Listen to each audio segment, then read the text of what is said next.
자, 오늘 드디어 이제 11장으로 넘어왔습니다. 우리가 10장 참 오랫동안 52절까지니까 꽤 길었어요. 10장이. 그래서 이제 11장으로 드디어 저희가 넘어 들어왔는데 이게 지난주에 이어지는 그런 본문입니다. 지도를 보시면 여기서도 다시 우리가 지난주에 봤던 지도인데 저 밑에 빨갛게 되어 있는 거 있죠. 여리고와 예루살렘의 위치를 표시한 겁니다.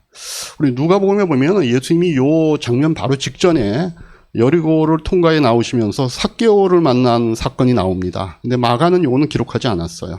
그래서 여리고 통해서 그런 사건들이 있은 다음에 그다음에 예수님께서 이제 여리고를 지나 예루살렘으로 이제 거의 가까이 가신 겁니다. 그런데 예루살렘에 이제 들어가시기 전에 오늘 본문을 보니까 제자 둘을 보내 심부름을 시키셨습니다. 1장 1절부터 11장 1절부터 6절까지 다시 한번 우리가 보면 그들이 예루살렘 가까이에 곧 올리브 산에 있는 벳바게와 베다니에 가까이 이르렀을 때 예수께서 제자 둘을 보내시며 그들에게 말씀하셨다. 너희는 맞은편 마을로 가거라. 거기에 들어가 보면 아직 아무도 탄 적이 없는 새끼나귀 한 마리가 메어 있을 것이다. 그것을 풀어서 끌고 오너라. 어느 누가 왜 이러는 거예요 하고 물으면 주님께서 쓰시라고 하십니다. 쓰시고 나면 지체 없이 이리로 돌려보내실 것입니다 하고 말하여라. 그들은 가서 새끼나귀가 바깥 길 쪽으로 나 있는 문에 메어 있는 것을 보고 그것을 풀었다. 거기에 있는 사람들 가운데 몇 사람이 그들에게 물었다. 새끼나귀를 풀다니 무슨 짓이요? 제자들은 예수께서 일러주신 대로 그들에게 말하였다. 그러자 그들은 가만히 있었다. 자, 요 본문이 우리에게 가르쳐준 요 사건을 보면 아마 예수님께서 미리 요 나귀 주인하고 미리 다 상의를 하셔가지고 모든 것을 다 준비해 놓은 다음에 제자들을 보내신 것 같다. 이런 인상을 우리가 봤죠. 그죠? 근데 또 한편으로는 예수님께서 그냥 초자연적으로 뭐 그런 앞에서 그런 어떤 이 나귀 주인과 얘기를 나누신 것이 아니라 초자연적으로 모든 걸 다 아시기 때문에 어디 가면 나귀가 메어 있을 것이고 또 나귀를 풀면 주변에 있는 사람들이 이러이러한 질문을 하게 될 것이고 이걸 다 아시고 제자들을 보내신 것 같은 이런 인상도 우리가 받을 수 있습니다. 여러분들 생각에는 어느 쪽 같습니까? 전자 같습니까? 후자 같습니까? 후자. 또 어떻습니까? 어느 쪽 같습니까? 저는 잘 모르겠어요. 왜냐면 성경에 정확하게 어떠셨다 이렇게 얘기가 안 나오니까 어느 쪽이든지 간에 어느 쪽이 옳든지 간에 예수님이 먼저 그 나귀 주인하고 그런 얘기를 나누신 다음에 제자들에게 그런 심부름을 시켰는지 아니면 예수님이니까 초자연적으로 모든 정황을 이미 다 아시고 그걸 시켰는지 그건 모르겠어요. 그런데 어느 쪽이 옳든지 간에 한 가지 틀림없는 거는 예수님께서 제자들을 보내실 때 준비하시고 보내셨다는 거예요. 이게 무슨 뜻이냐?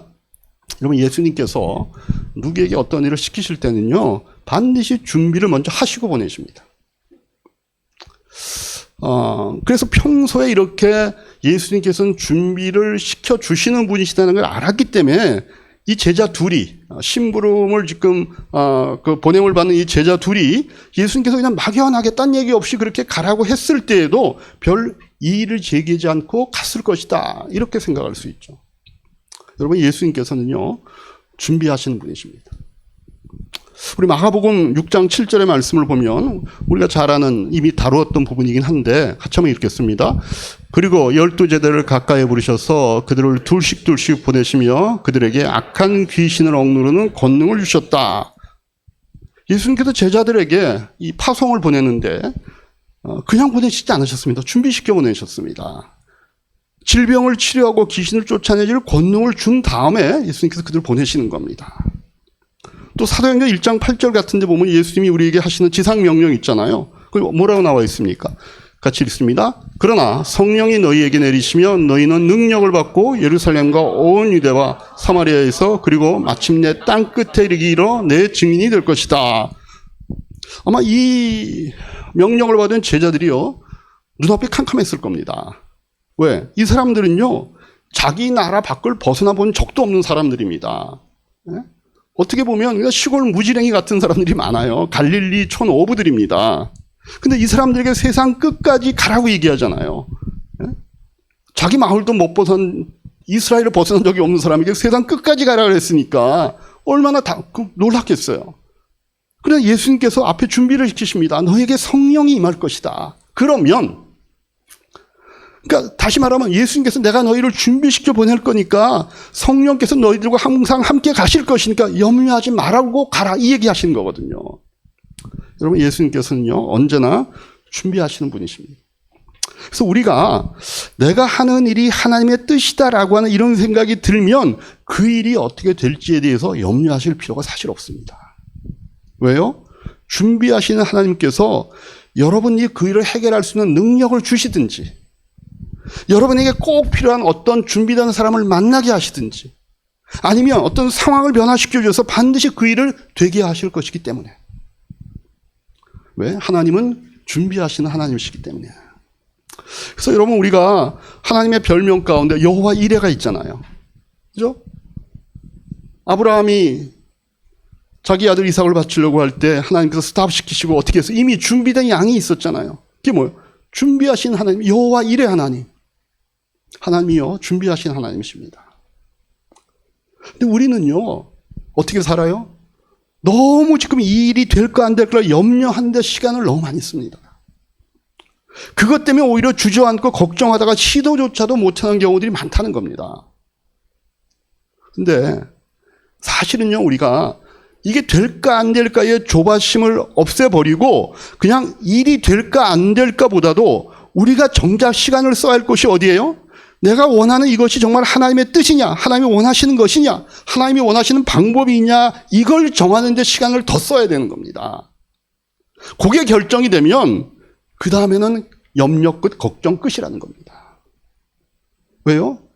준비해 놓으시는 주님께서 반드시 나에게 그 일을 할 능력을 주시든가, 만나게 할 사람들을 만나게 해 주시든가, 길을 열어주셔서 반드시 그 일이 되게 해 주실 것이기 때문에 그렇습니다. 그래서 우리는 염려하는데 우리의 에너지나 시간을 쓰지 말고 하나님의 뜻을 분별하는데 훨씬 더 많은 시간을 쓰셔야 된다는 거예요. 여러분, 어떻게 사십니까? 근데 문제는요, 목사님 그거 맞아요. 그거 알겠어요. 저도 머리가 있는 사람인데 뭐 그거 이해 못하겠어요.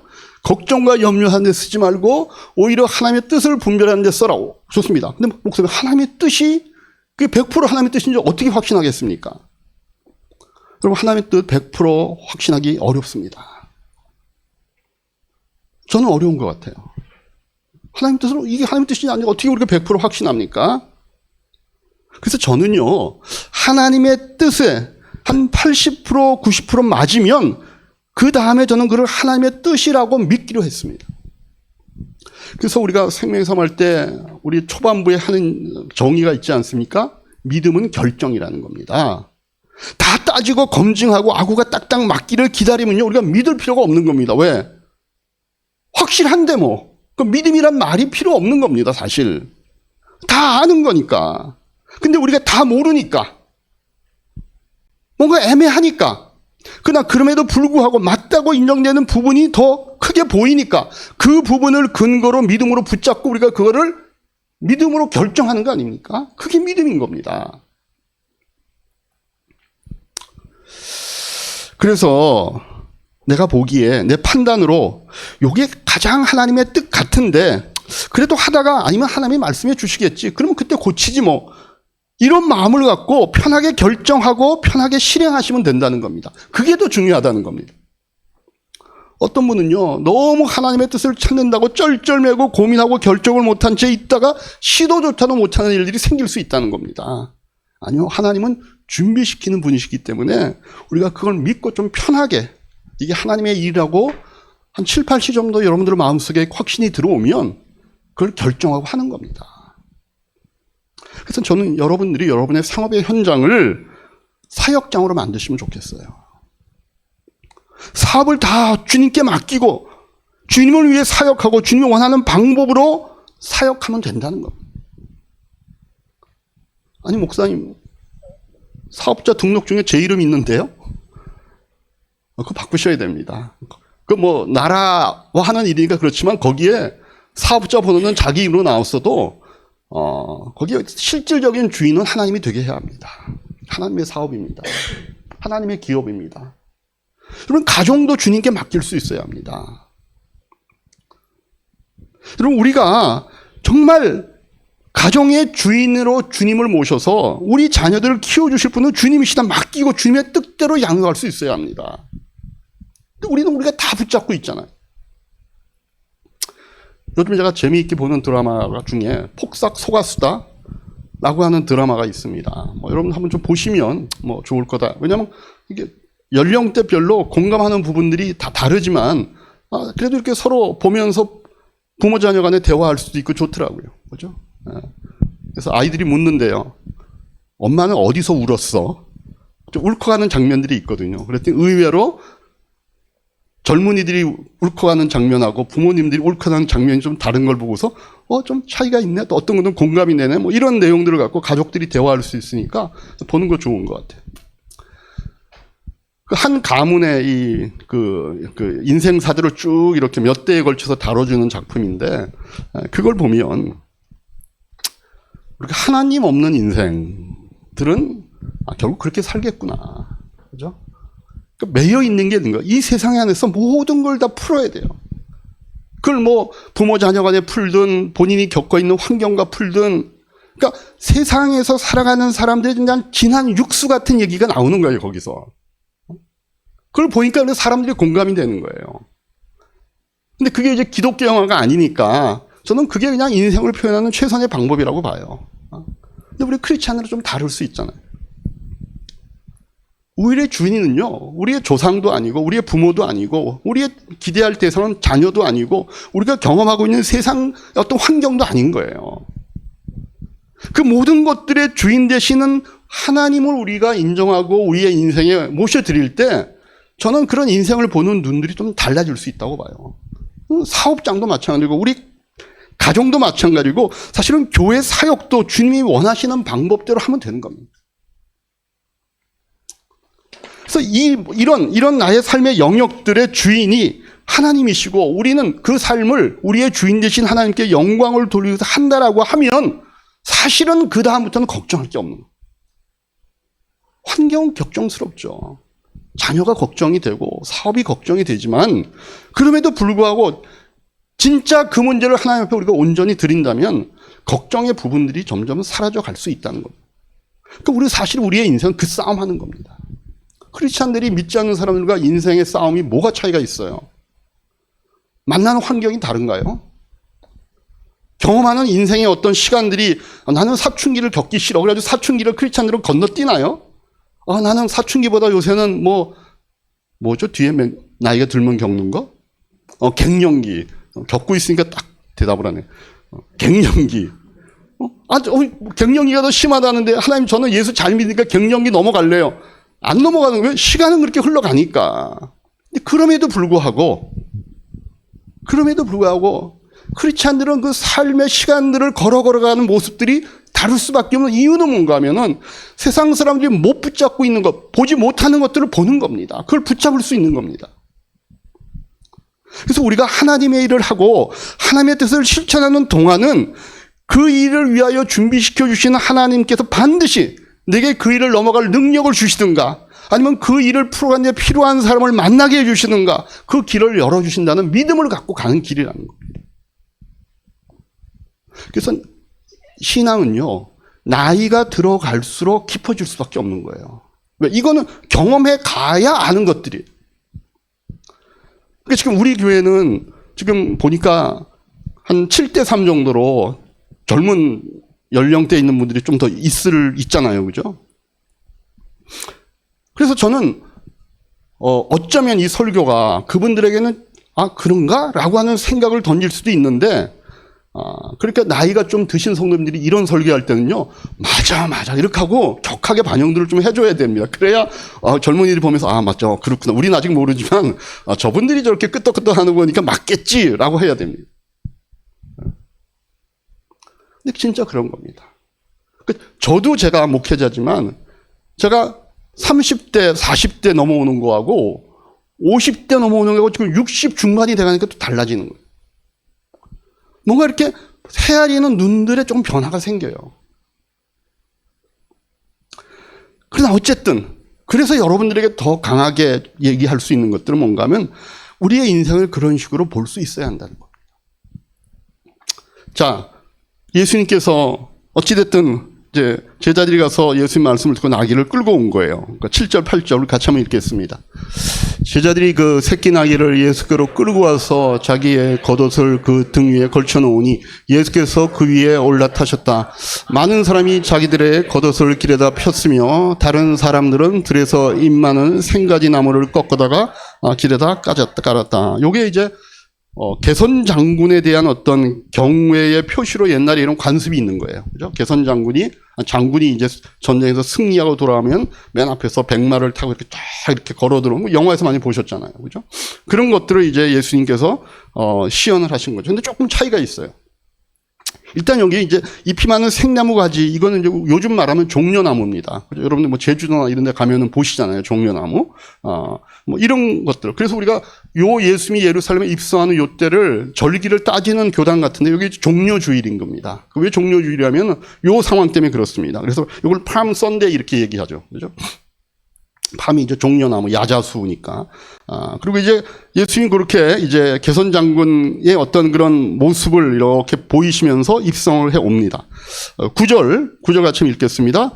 그리고 앞에 서서 가는 사람들과 뒷따라가는 사람들이 외쳤다. 호산나 복되시다. 주님의 이름으로 오시는 분. 복되다. 다가오는 우리 조상 다윗의 나라여. 덧없이 높은 곳에서 호산나. 막 이제 예수님이 그렇게 예루살렘에 나귀를 타고 입성을 하시니까 사람들이 막 환호합니다. 자, 그런데 예수님께서 타신 건 뭐예요? 말이 아니에요. 그죠? 나귀를 타고 입성을 하시는 겁니다. 제자들에게 당나귀 데려오라고 하셨고 그걸 타고 가십니다. 왜 그렇게 하셨나? 지금 예수님께서는 구약에서 예언되어 있는 자신이 그 메시아라고 하는 것들을 상징적으로 보여주시기 위해서 그러신 겁니다. 구약에 예언되는 메시아인데 사람들이 지금 그거 기다리고 있잖아요. 자기들을 정치적으로 해방시켜줄, 로마로부터 우리나라를 구해줄 그런 어떤 그런 능력을 갖고 있는 그런 메시아를 기다리고 있잖아요. 근데 예수님께서는 지금 그 메시아가 아니라 구약에 예언되어 있는 그 메시아, 전쟁의 메시아가 아니라 평화의 메시아라는 사실을 보여주시기 위해서 말이 아니라, 여러분 말은요 전쟁을 위한 동물이잖아요. 근데 나귀는요 전쟁용이 아닙니다. 그러면 말 탄 장군하고 당나귀 탄 장군하고 싸워보세요. 누가 이기나. 나귀는요 전쟁용이 아니라 일상의 삶에 필요한 동물입니다. 근데 예수님이 그거 타고 입성하시는 거예요. 그러니까 이거는 메시아인데 전쟁을 위한 메시아가 아니라 평화의 메시아, 일상의 삶을 평화롭게 이끌어가는 메시아라고 하는 것들을 보여주기 위해서 나귀를 타고 입성하시는 겁니다. 정복자로서의 왕이 아니라 평화를 주러 온 왕이라는 사실을 보여주기 위해서 나귀 새끼를 타고, 그것도 나귀 엄마도 아니에요. 나귀 새끼를 타고 들어가는 겁니다. 예수님께서 오시기 전 약 500년 전에 사역했던 스가랴 선지자가 장차 오실 메시아에 대해서 예언을 했죠. 어떻게? 스가랴 9장 9절에 한번 같이 읽겠습니다. 도성 시온아 크게 기뻐하리라. 도성 예루살렘아 환성을 올려라. 내 왕이 내게로 오신다. 그는 공의로우신 왕, 구원을 베푸시는 왕이다. 그는 온순하셔서 나귀 새끼인 어린 나귀를 타고 오신다. 이게 예언이 되어 있거든요. 그러니까 예수님께서 내가 예언되어 있는 바로 그 메시아이시고 내가 온 것은 바로 평화를 주러 온 것이다. 평화의 왕으로 왔다는 걸 보여주기 위해서 어린 나귀를 타고 입성하십니다. 그래서 여러분 우리가 예수님이요 누구신가? 평화의 왕이십니다. 왜냐하면 예수님만이 우리에게 참된 평화를 주실 수 있으니까. 여러분 예수님께서 우리에게 주시는 평화가 그럼 어떤 것인가? 제가 두 가지를 말씀드리려고 하는데, 첫째는요 내적인 평화이고 둘째는 이웃과의 관계에서 오는 평화입니다. 예수님 그거 우리에게 주시기 원하시거든요. 그럼 우리가 잘 생각해 보세요. 왜 우리가 내적인 평화를 누리지 못할까? 여러 가지 이유가 있겠지만은 우리가 내적으로 평화를 누리지 못하는 가장 큰 이유는 장래에 대한 불안과 염려 때문입니다. 내가 이렇게 사업하다가는 우리 사업처가 장래에 어떻게 될까? 내 자녀가 이런 식으로 커다가는 내 아이가 어떻게 될까? 내 건강이 이런 식으로 가다가는 이거 60 전에 이상하게 되겠는데?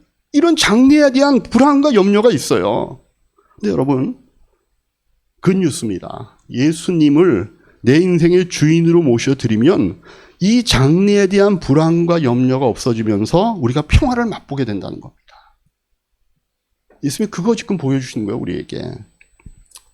근데 어떤 분들은요, 예수님을 자기 인생의 주님으로 영접한다는 것에 대해서 굉장히 부담을 가지시는 분들이 있습니다. 왜 그래요?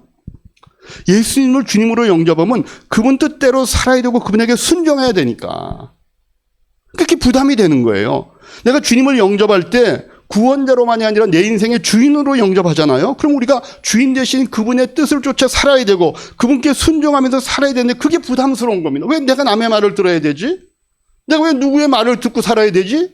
나를 구원해 주는 거 좋아. 그거는 그렇게 하면 좋은 거니까. 근데 내가 그분을 주인으로 내가 모시면은 내가 그 사람 말을 들어야 돼. 이게 부담이 되는 거예요. 근데 여러분, 왜 예수님께서 우리에게 순종을 요구하신지를 제대로 알아야 됩니다. 왜 우리가 예수님께 순종해야 돼요? 예수님만이 우리에게 평화를 주시기 위해서 순종을 요구하신다는 겁니다. 여러분, 히말라야 가보셨나요? 히말라야.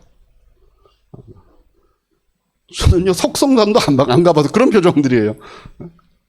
히말라야까지는 아니라도 우리가 어떤 가보지 않은 험한 어떤 그런 산을 우리가 등반한다고 생각해 보십시다. 자기가 가본 적도 없고 그 산을 모르는 사람들에게는요, 산을 올라간다라고 하는 거 이게 사실은 보통 일이 아닙니다. 어떨 때는 자살행위일 수도 있어요. 그걸 어떻게 올라가? 그래서 거기에 꼭 안내자가 필요하죠. 아무리 능숙한 등반가라 할지라도 히말라야 갈 때 혼자 가지 않습니다. 뭐죠 그거? 쉘퍼. 세르파. 그 옛날에 알았던 단어인데 갑자기 생각이 안 나는데. 그런 현지인, 그죠? 거기서 그 산에서 굉장히 익숙한 이런 사람들을 데리고 가잖아요. 그리고 그 등반팀을 조직해도 그 안에 그 산에 그래도 몇 번 갔다 온 이런 사람들을 앞에 리더로 세워서 가잖아요. 왜 그래요? 그 산을 잘 알고 그 지리를 잘 아는 안내자를 둬야만 평안하게 그 산 꼭대기에 가는 거니까. 근데 여러분 중요한 거는요. 아무리 베테랑 안내자를 데려왔어도 그 가이드의 말을 안 듣는 자든가 그 가이드의 지시 안 따르면 모시고 가는 의미가 없어요. 떨어져서 그냥 부상을 입던가 길을 잃어서 험한 고생을 할 겁니다. 원래 목적지인 그 산 꼭대기까지 그 산을 정복해 가려면 그 산을 알고 그 지리를 잘 아는 그 가이드를 쫓아가야 되는 겁니다. 그의 말을 들어야 되는 겁니다. 그럼 우리 인생이 쉽습니까? 어렵습니까? 이게 인생이 어렵다는 걸 언제부터 알까요, 사람이? 언제부터 알까요? 우리 정현 형제는 언제부터 인생이 힘들다는 걸 알았어? 표정은 전혀 그렇지 않아. 인생이 뭐 힘들어? 정현이를 보면 늘 듬직해야 하기 때문에 무쇠 같은 사나이 같은. 언제부터 인생이 힘든다고 생각했어요? 입시 때부터, 대학 입시 때부터. 맞아요. 공감이 되네요. 대학 입시 때. 저도 시험 떨어졌었거든요. 승권 형제는 언제가? 대학 입시 때? 대학 입시 딱 붙은 우리 표선자매는 왜 그게 왜 어렵지? 뭐 어렵지? 이런 표정인데. 실제로는요, 표현 안 해서 그렇지 태어나자마자부터래요. 그걸 그런 식으로 표현할 수 있냐 없냐지 이게 안 되니까 애들이 우는 거잖아요. 나 배고파. 나 똥 쌌어. 나 지금 뭐 해줘. 애들이 인생에 태어나자마자, 그러니까 인생은요, 태어나자마자 사실은 고난인 겁니다. 그걸 얼마만큼 인식하고 표현해 줄 수 있는가의 차이는 있을지 몰라도 사실 이 땅에 떨어지는 순간 우리는 인생이 참 힘들다. 이런 거 압니다. 그 살아오면서 얼마나 더 구구절절 그걸 우리가 경험하면서 갑니까? 요거 넘어가면 될 줄 알았잖아요. 내가 좋은 학교 들어가서 그럼 인생 좋은 걸로만 펼쳐질 줄 알았잖아요. 내가 결혼하면 될 줄 알았잖아요. 내가 좋은 직장, 내가 좋은 사업을 일구면 되는 줄 알았잖아요. 아니잖아요. 넘어가면 갈수록 굽이굽이 돌아 또 가는 거예요. 얼마나 내가 기대하지 않았던 지뢰 같은 위험이 우리 인생의 이곳저곳에 산재에 있잖아요. 그런데 하나님께서요, 우리를 그 가운데서 잘 이끌어 평안으로 인도하기 위해서는요, 조건이 있습니다. 우리가 하나님을 쫓아가야 되는 겁니다. 왜? 하나님만이 우리를 잘 아시고 우리를 다 볼 수 있으니까. 우리의 인생의 시작과 끝을 그분만 볼 수 있으니까. 그분에게는 현재와 과거와 미래가 같이 보이니까. 그러니까 그분이 하는 그 말씀 앞에 우리가 순종할 수밖에 없잖아요. 아, 저렇게 하면 위험이 있구나. 저렇게 하면 이 아이의 인생을 망치겠구나. 저렇게 하면 어리겠구나. 하나님께서 딱 보시고 우리에게 순종하라고 말씀하시는 겁니다. 그게 주인으로서의 역할인 겁니다. 그래서 하나님께서 우리에게 말씀하는 겁니다. 너 이렇게 살아야 돼. 너 여기에 이 말을 따라야 돼. 내가 너 이렇게 명령해. 이게 우리를 무슨 컨트롤하거나 우리를 억압하기 위해서가 아니라 그분이 갖고 있는 인생을 보는 그 지혜로 우리의 인생을 봐주시는 겁니다. 우리의 직장 생활, 우리가 하는 사업, 우리의 가정 왜 힘듭니까? 잘 생각해 보세요. 내가 다 그 문제에 대해서 책임지고 내가 주인이 되려니까 힘든 거 아닙니까? 우리가 세상에서 많이 듣는 말, 네 인생의 주인은 너라고 자꾸 가르쳐 주잖아요. 어느 부분이 틀린 말은 아니에요. 그러니까 본질적으로 보면 우리 인생의 주인이 우리일 수가 없는 겁니다. 그래서 여러분이 지금 속해 있는 여러분의 가정과 직장과 여러분들이 일하는 일터를 사실은 그 문제를 어떻게 하면 해결하느냐. 그걸 하나님께 올려드려야 됩니다. 그래서 나는 이걸 하나님 앞에 이 직장의 주인 되신 하나님, 내 가정에 주신 하나님 앞에 이 문제를 올려드리고 그분의 음성을 따라가면 되는 거죠. 저는 목사 생활을 하면서 제일 편한 때가 어딘 줄 아십니까? 남포교회 부목사일 때가 제일 행복했어요. 왜요? 좋은 건 다 누리는데 책임은 제가 안 지는 거예요. 그럼 제가 부목사잖아요. 어떤 웬만한 문제가 저한테 트러블이 있어요. 제가 고등부 유학 갔다 와서 고등부 전도사를 했는데 그 선생님들하고 잘 안 맞는 거예요. 왜냐면 그 선생님들이 대부분 대학교 교수예요. 근데 제가 아무리 미국 유학을 다녀왔어도 교수님들하고 얘기가 하면 안 되잖아요. 그러니까 이분들이요, 제가 하는 설교를 자꾸 이렇게 보고 메모를 했다가 박영수 목사한테 일르는 거예요. 오늘 이 전도사가 이런 설교를 했는데 이게 맞는 거냐. 어느 날 부르시더라고, 저를. 방금 뭐라 하는지 아세요? 야, 네 배짱대로 해. 그러더라고. 그러니까 얼마나 속이 편한지. 그러니까 책임질 일이 없으니까 부목사는 할 만한 거예요. 물론 이제 다른 교회 부목사님들은 여러 가지 많은 일을 하니까 또 힘든 부분도 있지만 제가 남포기는 그런 건 아니었으니까. 그러니까 좋은 거는 누리는데 책임은 제가 안 져. 책임은 다 담임 목사가 지는 거야. 제가 언제가 목사로서 제일 힘든 줄 아세요? 지금이 제일 힘든 거예요. 왜? 담임 목사잖아요. 교회 사이즈와 관계없이. 이 교회 안에도 발생하는 모든 문제에 대해서는요, 제가 책임을 져야 되는 거예요. 그렇잖아요.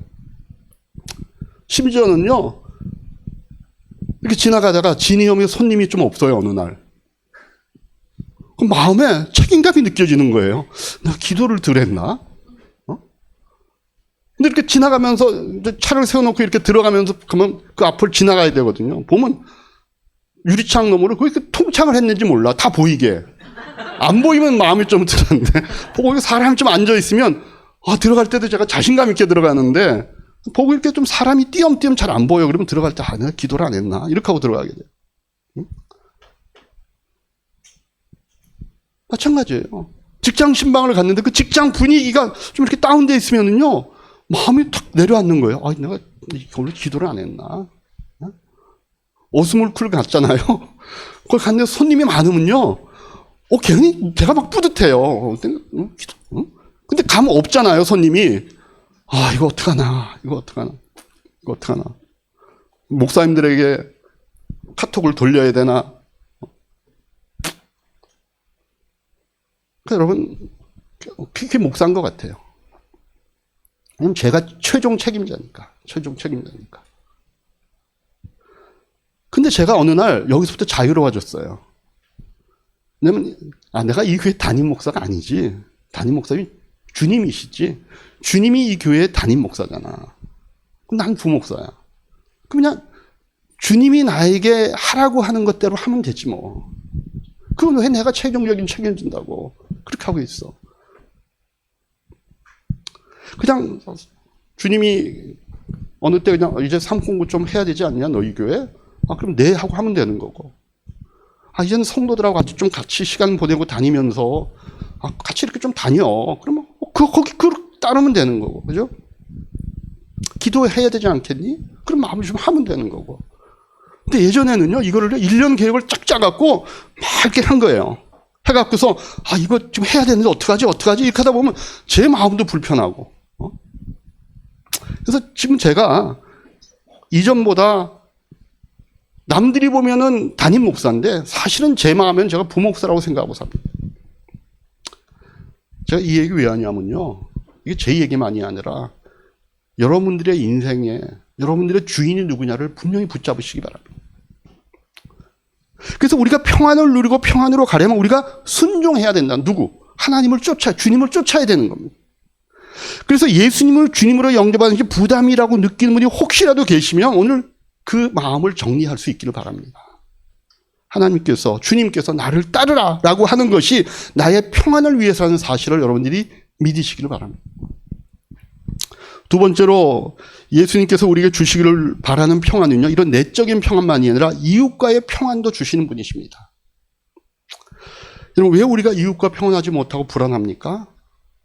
왜 우리의 가족들 간에, 또 우리의 회사 직원들 간에 왜 우리가 평안하지 못하고 불안할까요? 여러 가지 이유가 있겠지만요, 가장 큰 이유 중에 하나가요, 마음의 상처 때문에 그렇습니다. 특별히 어릴 때 받은 상처. 어릴 적에 부모님이 이혼을 하셨다든가, 또 내가 어떤 성폭행을 당했다든가, 그러면은요, 그런 상처는요, 그 사람의 인생 깊이 남아가지고요, 다른 사람을 신뢰하는 것에 어려움이 생깁니다. 나에게 상처를 준 그 사람에 대한 미움, 그러면서도 나를 철저하게 보호해주지 못했던 부모님에 대한 원망, 그래서 그런 운명을 갖게 된, 그런 운명을 나에게 허락한 그 하나님에 대한 원망도 해요. 그런 것 때문에 우리가 사람과의 관계에서 담을 쌓고 사람을 잘 신뢰하지도 못하고 살면서 그 잠재해 있던 분노가 자기의 인생의 어떤 시점에 건드려지면요, 갑작스럽게 그 분노가 확 터져 나오는 겁니다. 참 얌전했고 참 명랑했고 했던 사람인데 이상의 어떤 부분을 탁 건드리면 그게 통제가 안 되도록 팍 터져 나오는 거예요. 본인도 이게 왜 그러지? 이러면 안 되지? 라고 하는데도 그게 건드려지면 이렇게 나오는 거예요. 왜? 그 안에 있는 상처가 있는 거예요. 근데 그거 어떻게 치료합니까? 근데 그거 치료받지 않으면요, 우리에게 참된 평안이 있을 수 없습니다. 근데 주님께서 그런 것을 치료해 주신다는 겁니다. 주님께서 바로 이걸 치료해 주시기 위해서, 그걸 치료하기 위해 그런 치료를 통한 평안을 주시기 위해서 주님이 이 땅에 오셨다고 얘기해서 그렇습니다. 이사야 53장 5절에 보면 장차 오실 메시아에 대해서 700년 전에 이사야 선지자가 이렇게 예언했습니다. 한번 같이 읽겠습니다. 그러나 그가 찔린 것은 우리의 허물 때문이고 그가 상처를 받은 것은 우리의 악함 때문이다. 그가 징계를 받음으로 우리가 평화를 누리고 그가 매를 맞음으로써 우리의 병이 나았다. 예수님이 십자가에 달리시고 고난을 받으시고 채찍에 맞고 못에 박히는 고난을 받음으로써 뭐라고 얘기합니까? 우리가 받을 고난을 다 지시고 질병을 짊어지시고 우리의 죄를 지시고 우리의 아픔을 지시고 그분은 돌아가셨습니다. 뭘 위해? 우리의 평화를 위해서, 우리의 나음을 위해서. 그리고 그분이 부활하셨습니다. 우리 인생의 가장 큰 짐들을 그분이 대신 져주셨다고 얘기하는 겁니다. 여러분, 인생의 짐이 뭘까요? 돈일 수도 있고 어떤 분에게는 관계일 수도 있고 어떤 책임감일 수도 있습니다. 그러나 우리의 인생의 가장 최고의 짐, 우리의 등에 짊어지고 벗을 수 없는 짐이 뭐예요? 죽음입니다. 그리고 인생을 살면서 경험하는 외로움입니다. 어떤 불안입니다. 육체의 질병입니다. 근데 오늘 이사야 선지자가 예수님이 이 땅에 오시면 뭘 해결해 주신다 그래요? 이 짐을 주님께서 대신 지시고 해결해 주신다고 얘기하십니다. 여러분, 그래서 예수님만이 우리의 마음속에 있는 그 상처를 유일하게 치료해 줄 수 있는 분입니다.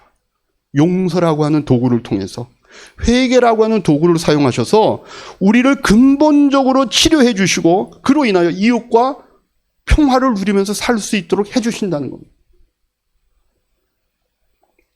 하나님을 모르는 심리학자 그런 어떤 정신과 의사를 찾아가도 사실 소용이 없습니다. 잠시 이분들이 해줄 수 있는 것, 우리 마음속에 일어나는 감정으로 축적된 것들을 노출시켜주고 이걸 잠시는 해소시켜줄 수 있지만 좀 더 난로에 얹어놓은 삑 소리 나는 주전자 있잖아요. 삑 이제 나 끓어요 라고 삑 소리 내잖아요. 그럼 그 끓을 때 뚜껑을 연다고 해서 문제가 해결되는 게 아니잖아요.